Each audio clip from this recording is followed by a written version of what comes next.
আপোনালোকে কি ভাবিছা মিয়া খেদিবলৈ আহিব মাকচুদাসকল হা আহিব আমাৰ মুছলিম ধৰ্মৰ ভিতৰত যিবিলাক মদ আছে এইবিলাকক মই কৈছোঁ আপোনালোকে নামৰ এই মাইকীৰ নিচিনা হ'ব লাগিছিলে আপোনালোকে যিবিলাক গুণ্ডা বাহিনী ঘৰত আহে এনেকুৱা দা লৈ কোবাব লাগিছিলে এই মাইকীৰ নিচিনা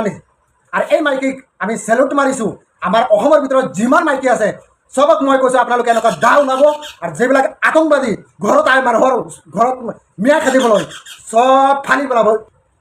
পেলাই দিব আৰু মই কৈছোঁ এই মাইকীৰ নিচিনা সকলো মাইকী আপোনালোকে একজোট হওক আৰু এইবিলাক অসমৰ ভিতৰত যিবিলাক গুণ্ডা বাহিনী আছে চবক মাৰি পিটন দি খেদাওক আৰু আমাৰ মুছলমানৰ সমাজৰ ভিতৰত যিমান মহৎ মানুহ আছে আপোনালোকক মই কৈছোঁ আপোনালোক ঘৰত চুৰি পিন্ধি ঘৰত বহি থাকক আৰু এইবিলাক মাইকী মানুহক ওলাই দিয়ক মাইকী মানুহে এইবিলাক মানুহক কেনেকুৱা শাসন কৰিব লাগে এই মাইকীৰ আদেশ আপোনালোকে শিকি লওক।